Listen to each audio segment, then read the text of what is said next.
Hey, it's Sarah, and I was thinking a lot recently about how neat it would be to go be a speech pathologist in another country.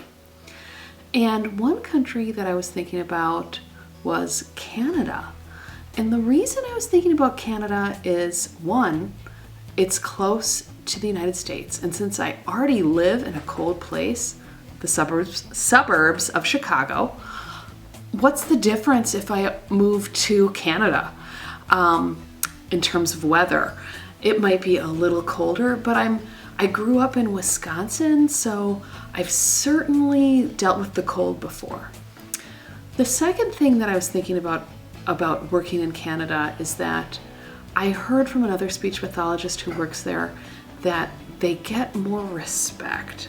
And I hate to say it, it's sad to say, but in some schools, in some medical settings, speech pathologists don't get the respect they deserve. Now, I don't know. I don't know what it is about speech pathologists in Canada. I think that there's less of an educational emphasis to what they do. So what I mean by that is that their work in the schools is different. They're treated less as a staff member and more like a professional that comes in and does the work.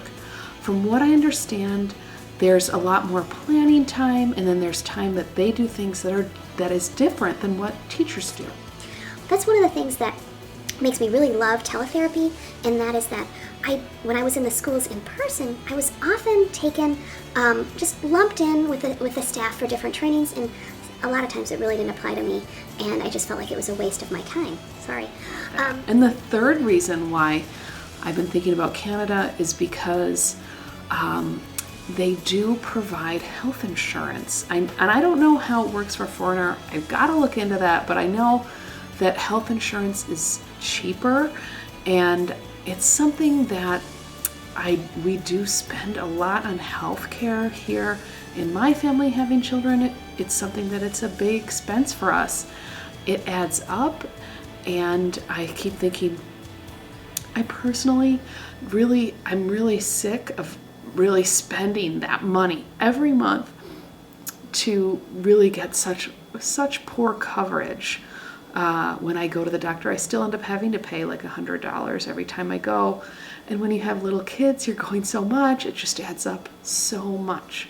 So anyway, if you know a little bit more about being a speech pathologist in Canada, let me know. The one thing I was going to add that ASHA, the American Speech Hearing Association, if you are ASHA certified, so you have your CCC, your Certificate of Clinical Competence, they have an agreement with like several different similar bodies in other countries. The Canadian Speech Pathologist Association, I do not know what it's called, but I know the one in Australia is called Speech Pathology. And they all recognize that certification throughout different countries is the same. So I know that it wouldn't be that hard for me to get the certification needed. It would require pain. But I know there's jobs, and it's something that has been on my mind. So tell me what you think.